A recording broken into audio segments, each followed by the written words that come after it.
Yes, guys, what's happening? And welcome back to the channel and welcome to this evening's live stream for the Burnley versus Chelsea preview for tomorrow afternoon's return to Premier League action for the Blues. Plenty to get in, of course, the team news, predicted lineup, and obviously an update on ownership as well. So a lot to get covered. But first things first, please do smash a like on this video and please do click that subscribe button. All the support is really appreciated and help us get towards that 400 subscribers mark. Less than 50 to go now, so a big push to reach the 400 mark would be greatly appreciated. Guys, obviously doing this one solo today, so if you get involved in the chat if you're watching, that would be great as well and would really appreciate it. First things first, so before we get into the footballing matters, some terribly sad news broke earlier today. Australian cricket great, Chelsea fan, all-round top guy, an absolute legend, Shane Warne, sadly passed away. So all condolences go to his friends and family, and the Chelsea family and Chelsea fans, obviously sending all their best as well. Terribly sad news to kick off the stream, and always sad when a legendary sportsman passes away. But moving on to footballing matters then, and before I look ahead to the game, obviously the ownership and the change of ownership that was announced before the FA Cup tie against Luton on Wednesday night. This is a fast-paced story. It's gathering pace. There were interested parties to begin with. So we had Sir Jim Ratcliffe, Britain's richest man. That's subsequently been confirmed that he is not going to be bidding for the club, as well as there's been a statement from a Saudi group, which saying that they won't be buying the club either. So we've got front runners at the moment appear to be Hans-Jörg Weiss, the Swiss billionaire, with his consortium made up of, I can't remember the guy's name now, Bowley's his surname, I think it's Ted or Tom Bowley. He's part of the LA Dodgers baseball team, part owner of that as well. They seem to be front runners at the moment. And then it's also emerged today that a Turkish businessman is interested in purchasing the club. I'll just bring that up on the screen now, just to get his name and a bit more background on that. So here we go. So Muhsin Barak, a Turkish businessman with investments in London, has made an offer to buy Chelsea. This has been confirmed by his business group, the people that represent him. We're discussing the terms of Chelsea's purchase with Roman Abramovich's lawyers. While we're negotiating signatures, we will soon fly the Turkish flag in London. And he's the chairman of the AB Group Holding and has an alleged net worth of $11 billion. Now, this has been confirmed again by The Athletic as well, that he is in the running to buy the club. There's also another couple of bids that are undisclosed in terms of the bidders haven't revealed their identities yet. So yeah, things are hotting up in the race, but I do worry slightly about, bidders and consortiums that, make their bids public knowledge. I don't really like that. I always feel that they've got like ulterior motives to try and boost their own profile, to boost their business, get people to go and look at their businesses, etc. I'd much rather, I'm not saying that any of these guys won't be potentially good owners, but for me, I don't know, it's just a bit of a red flag if you're so publicly announcing that you're bidding for an asset as big as Chelsea Football Club. I don't personally like it, but we'll have to wait and see what happens with that. But I mean, I'm sure there's a couple of others interested, but at the moment, we've got the Saudi consortium and Jim Ratcliffe, Britain's richest man, both out of the running.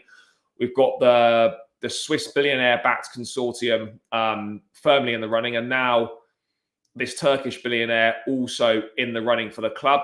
Reuters, who are a very reputable financial publication, saying that Chelsea have also rejected a $2.5 billion bid for the club. It doesn't say who that's from. I'm not sure if it's from one of the three people mentioned or if it's from an undisclosed source. But yeah, things are heating up. But one thing's for certain is that, the club won't rush this. Abramovich himself has said he won't rush this. And I have full trust in him that he will select the owner that is best for Chelsea and is not just in it for the money. So that's a little bit of an update from myself on the current ownership issues, the bid for the club. I don't know when we're going to get any concrete updates, of official bids going in, bids being accepted, etc. With this size of asset and with this amount of money being exchanged, it's not just a quick it's not a quick deal. These things do take a long time. In terms of the squad being briefed, Thomas Tuchel today in the pre-match presser for the Burnley game, he's saying that Cech had come down and let me just bring this up now. Come down, had a briefing the day after the Luton match from Cech. He gave everyone in the building, including the players, a quick brief and explained the situation. So I think it's good now that, okay, whilst it was very unhelpful distraction, really starting from the night before the cup final with the stewardship statement, and then obviously the statement from Chelsea condemning the atrocities going on in the Ukraine at the moment. And then we arrive on Wednesday night before the Luton game that he is confirmed as selling. It's all very unsettling for a manager, particularly for the manager as well, fielding questions that he doesn't know the answers to, that's not in his remit, it's not in his realm, he's not a politician. And he quite rightfully lost his rag in that Luton press conference. And hopefully those kind of questions will stop now. Yes, there's still going to be questions about impending owners and whatnot. So this isn't going to go away, but hopefully it will die down a bit now, once everyone's realised, Roman's selling the club and we're just waiting for a bid to be accepted and obviously the formalities to be completed. So it is a big distraction, but obviously, luckily for the players now, for Thomas Tuchel, it's all out in the open. It's all been clarified. Everyone knows what the situation is. And obviously people will be updated as and when there's news to obviously update the club on. But yeah, that's enough about the ownership now. That's going to rumble on for a while. So I'm sure I'll bring plenty more views and opinions on that. But we are back in action and what a week it's been. Obviously the ownership issue, the big disappointment of losing the Carabao Cup final, getting through to the last 8 of the FA Cup with a 3-2 win away at Luton. And we face another tricky away trip as we head to Sean Dyche's relegation-threatened Burnley. Burnley are in the bottom 5th and they're 18th at the moment in the table, but they've had a couple of decent results in their last 2 games, beating Spurs at Turf Moor and then getting a good point away at Crystal Palace in their last Premier League outing. This certainly isn't going to be an easy game for Chelsea. It's a hard place to go, particularly when you go to teams that are fighting for their lives. Burnley's always difficult to go there. They're very physical. Sean Dyche has them well organised, and you have to work extremely hard to pick up a good result there. So I'm not expecting an easy game at all. 2 difficult trips on the road in the space of a couple of days for Chelsea. So then the squad's going to be tested again. We saw a lot of players rested or that were out injured for that Luton game. There is some positive news in that regard. Thomas Tuchel confirming that there's no fresh injury concerns, which is fantastic. Thiago Silva, Hakim Ziyech, Silva Chalobah and Kai Havertz all pictured back in training. Reece James come through unscathed from the 2 appearances that he's made in the last 2 games. So those guys are all good to go. The only one that is definitely missing, and Andreas Christensen as well is back in training. I'm not sure if I mentioned him. The only one that has come too soon for is Cesar Azpilicueta. So it looks likely that he will miss the trip to Burnley. In terms of Burnley themselves, obviously, as I said, very physical. They make it hard work. They get up and amongst it, dangerous from set plays, and it is going to be a tough game. Obviously, they've got their new Chris Wood, their main striker, was sold to Newcastle in the January window. They brought in Wout Weghorst from Wolfsburg in the Bundesliga, another big target man. He got his first goal last time out in the Premier League. So, perhaps coming into a little bit of form. But yeah, well organised. And it's gonna be another really tough trip for the boys. And we're going to have to be bang on it and hope that we can, do our best. It's great that, the injury issue seems to be clearing. Yes, there's, tactical decisions to be made. Is it going to be a back 3 again? Is it going to be back 4? What are we going to go with? I think for me, it doesn't really make too much difference. We've got that fluidity now where if we start with a 3, we can switch to a 4 if necessary. And likewise, if we start with a 4, then we've got that tactical flexibility to switch to a back 3. So for me, it doesn't make too much difference. But yeah, it's great to be back in Premier League action. It feels like a while since we played in the Premier League. A couple of weeks ago, that Crystal Palace game, which wasn't a great performance from the boys. But yeah, the business end of the season's picking up now. Into the last day of the FA Cup, Champions League approaching the quarterfinal stages again. Second legs coming up in the next couple of weeks as well. and FA Cup quarterfinals, and obviously the race for that top 4 position as well. We're still mathematically in a title race, but I think every Chelsea fan knows that, we're not realistically in that title race. So, we just got to secure that top 4 position and do what we can to go as far in the Champions League and try and secure the FA Cup and hopefully make it 3 finals in a row, which would be absolutely fantastic. But yeah, and also a little bit of a kind of a transfers update. Thomas Tuchel obviously asked in a press conference today whether, the change of ownership would affect the players that are out of contract. Is this the one here? Yeah, here we go. Tuchel on whether Chelsea. So basically, maybe the bottom line is we cannot help it. You never know. It could have a positive or negative effect on the negotiations. I would not like to predict the scenario. So yeah, I think it's difficult to tell if that's going to make a difference or not. Obviously, it's perhaps not so helpful, but you never know. Aspi, as been well documented, has got a 2 years plus option for a 3rd year on the table from Barcelona. I believe that Chelsea have got a 1+1 deal. He wants the 2. So I don't know if there's any room for negotiation there on Chelsea's behalf. But yeah, Azpilicueta has got that on the table. Rudiger still locked in negotiations. Doesn't seem to be much of an update on that recently. But in the last few days, it looks like that Andreas Christensen is edging ever closer to joining Barcelona on a free transfer to join the La Liga side, which is a shame. I think he's a fantastic player. A lot of Chelsea fans don't seem that bothered about the potential fact that he could be leaving, but I think he's a great age. He's got good leadership qualities, and he has played really well under Thomas Tuchel. So yeah, I think that would be a shame to lose him.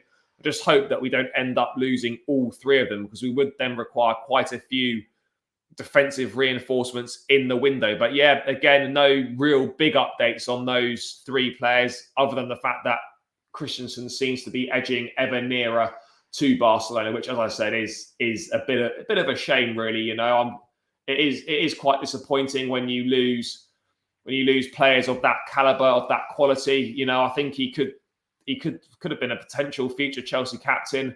Definitely, a lot to offer, but such is how it goes these days.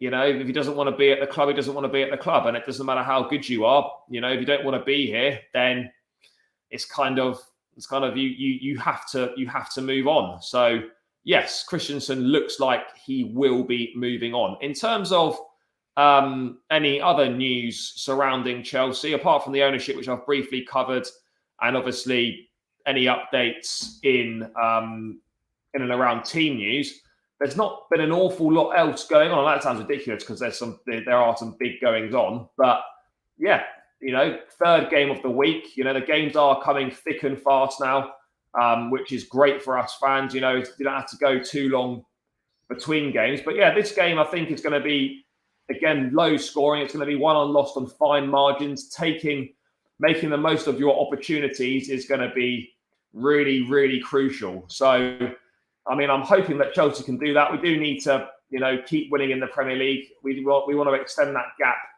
to the top 4, to the 4th, to the 5th position even, and maybe be within striking distance to, potentially close in on that title race. I'm not saying we're going to win it, but if we can get a little bit closer, you just never know what might happen in football. But yeah, our form in the Premier League, Burnley 18th, they've got 2 wins and a draw in their last 5. So Sean Dyche's team finding a little bit of form. And for ourselves, 2 wins and 2 draws in the last 5. If we played 25 games, we played a game less than Liverpool and 2 games less than City. And we've played 2 games less than West Ham, and we're 5 points clear of them in 5th place. So with 2 games in hand, I don't think the top 4 is in danger, but we just want to make sure that we don't drop too many more points in regard to that. So let's get into it. I know it's not going to be a particularly long preview. This one, obviously, I'm on my own, so it's it's not as much to, and also there's not as much to discuss apart from the updates being given. RD in the chat, big up, mate. Thanks for your support. Really appreciate it. Let's get straight into it then. A bit earlier than usual, but let's get into that team. I'll bring it up on the screen now. So let's have a look. I've obviously gone with a with a standard, slightly lopsided that. I've gone with a back five, back three, back five, whatever you want to call it. It could be a back four, but with the players available again now, I think it will be this back five again. Particularly, we're going to want to be defensively quite sound, quite solid against Burnley. And again, we probably want, players with height as well on the pitch to defend from their threat from set play. So let's get into it. We saw Kepa in between the sticks in midweek against Luton. He is obviously the number 2 keeper, so it's obviously he's not going to play, and it's so obvious that the best in the world, Edouard Mendy, off the back of an absolutely phenomenal performance in the Carabao Cup final, will be between the sticks. I think his, physical presence, the way he commands his area, etc., is going to be very important in dealing with those set plays that I mentioned earlier. In terms of the back three, then, I know what 2 of them will be, so I'll pencil 2 of them in. It will be Thiago Silva, the evergreen Thiago Silva, who we just run out of words to describe just how good and how effective he has been, and got to be one of Chelsea's best signings in recent years for sure, possibly in the club's history, and certainly one of the best free transfers in a long time. So him and Rudiger will definitely make up 2 of the back three. In terms of the third slot, is it going to be Andreas Christensen, or is it going to be Trevor Chalobah? Now, I don't know. This is a tough one. It depends. Obviously, they're both back in training. I know Chalobah had the 6 stitches from that horrific tackle from Naby Keita at Wembley last weekend. But by all accounts, he's good to go, as is Christensen. I mean, to be honest, I don't think there's an awful lot in it. It's a toss-up. I'd be happy with either one of them, but I am going to go, who would I like to see? I would like to see Chalobah, because I think he is a fantastic player. So I'm going to go with Chalobah, but I'm equally aware that there's just as good a chance that it'll be Andreas Christensen, and that really wouldn't bother me too much in the slightest. Moving on to the fullbacks then. Great news that Reece James has come through his 2 appearances so far since returning from injury, seemingly unscathed. Thomas Tuchel saying that he, in his own words, was good to go. So I'd fully expect him, particularly with Azpilicueta missing from this game as well, to start in the right wing-back position. And it's such a massive plus to have Reece James back. He really has been instrumental to a lot of our success this season. And you could really notice that we missed him a lot. His energy getting up and down the pitch, his delivery into the box, and also defensively as well. He has also improved a lot. So I think he's a shoo-in to start. And it's a big plus having him back. On the left-hand side, we saw Kennedy in midweek. I'm fully expecting him to be dropped back down to the bench. He might not even be in the squad. Marcus Alonso, off the back of a fantastic performance in the Carabao Cup final. I know he's scapegoated quite a lot, but, credit where it's due. He put in a really, really good performance. One of our better players on the day in that cup final. Kept Mo Salah extremely quiet. Rested in midweek. I'd fully expect him to come back in. I wouldn't expect Hudson-Odoi or Christian Pulisic to be playing at left wing-back, so for me, Marcus Alonso back in, and his experience and know-how in that position could be quite important tomorrow afternoon. Moving into the midfield too. So we saw Jorginho and Sal Niguez play there in midweek. Sal, for what it's worth, I thought had a really good game. Scored a goal, looked lively, looked dangerous. I don't think he's done enough to keep his place in the starting lineup for this game. I don't think Jorginho's in favour at the moment either to start this game. I think if we're going with that too, it's going to be Kante and Kovacic. Again, I thought Loftus-Cheek did really well in the week, playing in the back three, in the middle, almost as a sweeper, getting licensed to get forwards. We saw him with a great assist, and he did influence the game perhaps a lot more when he was moved further forward when we switched formations. But yeah, I mean, I Loftus-Cheek outside chance in that back three, very, very outside. Is he going to start in the midfield too? I'd probably say not. So for me, probably going with, I don't know, our player of the season, definitely, well, a major contender, Mateo Kovacic, absolutely crucial in this midfield. Really, really important player for us. And alongside him, I think we could really do with N'Golo Kante as well in this game. I don't think Jorginho starts, as I said, and I think it's unlikely that Ruben Loftus-Cheek plays from the off anyway. I think he could definitely be involved from the bench. What's this? Yeah. Alonso is playing well. A fair play to him. You know, he started the season really well at the when Chilwell was, getting back into the swing of things after the Euros. Then went through a bit of a poor run of form, and he is inconsistent, but he does do some things well. And as I said, fair play to him. He had a really solid performance against Liverpool in the Carabao Cup final last weekend. So hopefully he can build upon that and put in another good performance tomorrow, because we're certainly going to need it. In terms of that front three, then, it's a difficult one, this, because I don't know, if, for me personally, obviously Kai Havertz led the line really well against Liverpool in the final. Lukaku looked very good when he came on in that final. And I thought Lukaku had a half-decent performance again when he got, as well as getting the winning goal against Luton. I think against Burnley as well, you might, because they're going to rough you up, it's going to be a physical battle. You might want someone up there who's a bit more of a physical presence, a bit more brute force, a bit more out-and-out strength, which, yes, Kai has got a bit of a presence, but it's not really his game. So, I mean, for me in that centre-forward position, I think Romelu Lukaku would play, and I would probably go with Lukaku myself as well. 15 goals this season in all competitions. All things considered, it's not that bad. And as I said in the Luton match review the other day, at the end of the day, as long as Lukaku is scoring goals and getting in those positions, I don't mind too much else about his other contributions. What have we got here? Yeah, Lukaku needs to start his performance improving so far. Hope he gets goals. Yeah, his levels of performance are improving. I think him and Havertz could potentially be striking up a good partnership there, which is why on the other side, I'm going to go with Kai Havertz to play here. I know Timo Werner played well in midweek, and he got a goal and an assist, but there were areas of his game which were still quite poor. It was really weird. I was explaining it in a previous video that, the fact, yes, is he did get 2 assists and a goal, but his overall performance was still quite poor, which is quite odd to say. But I don't think Werner will be rewarded with a second start. I would expect him to have some sort of impact from the bench potentially. But Lukaku and Havertz, for me, would definitely make up 2 of that front three. Callum Hudson-Odoi didn't do enough for me in that game against Luton to warrant a start. So I think he'll be on the bench again.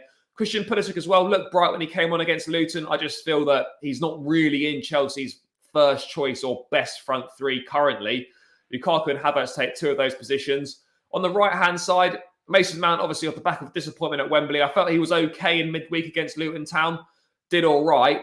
Hakim Ziyech is back fit again now. I just don't know how Thomas Tuchel's going to manage him. Is he ready to chuck him straight back in from the off, or is he going to need minutes from the bench to build himself back up again? I'm not too sure on that one. But for me, it's a toss-up between Mount and Hakim Ziyech. I'm really not that sure. Yes, Mount's been a really important player for us, but as I was saying a few weeks ago, this is nothing to say that he's not a good footballer, because he's a fantastic footballer, but I'm not sure if he's like an absolute shoo-in on the team sheet, in my opinion, like he has been in recent weeks. So Mount or Ziyech, I'm gonna go with Hakim Ziyech. He's the informed player, and it would be great to see him continue to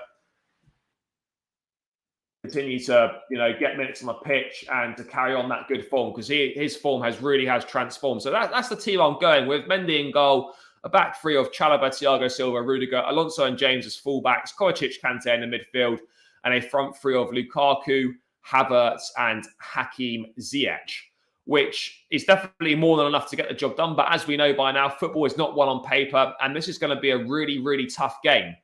So I don't know what to expect, really. Physical battle, game of perhaps few chances. Can I see us winning? Absolutely. Would I be surprised if we drew or potentially lost? No, not really. But we will have to wait and see. I mean, I'll be more than happy if that lineup goes out tomorrow. Obviously, for me, the only 2 positions that I think potentially could be different are Mount for Ziyech and possibly Christensen instead of Chalobah. But I think the rest of it is pretty much a shoo-in in my opinion. But obviously, Thomas Tuchel, he knows what he's doing, and it's great to hear that, today he's saying that regardless of what happens to the new ownerships, he loves Chelsea. It's the perfect fit for him, and he wants to stay at this club. And, I love the guy. I mean, what a guy. He speaks so well. He's so honest. He answers things in a really good way. He's articulate. He knows the club. He loves it.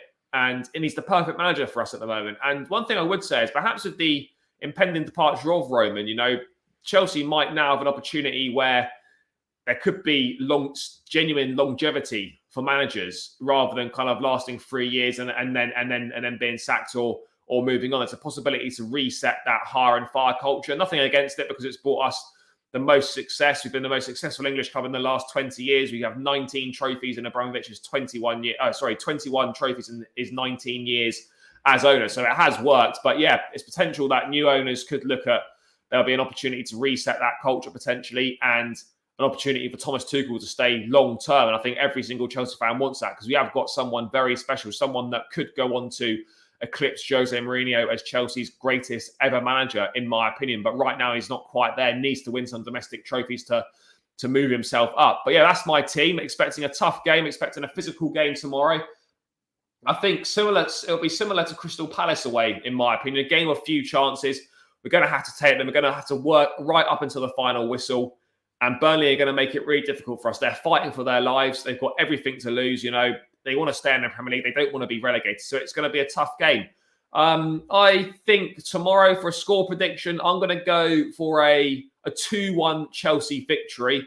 And goal scorers are going to go with Lukaku and Kai Havertz. So, yeah, giving the crystal ball a little rub. Whether that comes off or not, we'll have to see. But yeah, guys, that pretty much rounds out the Burnley preview then.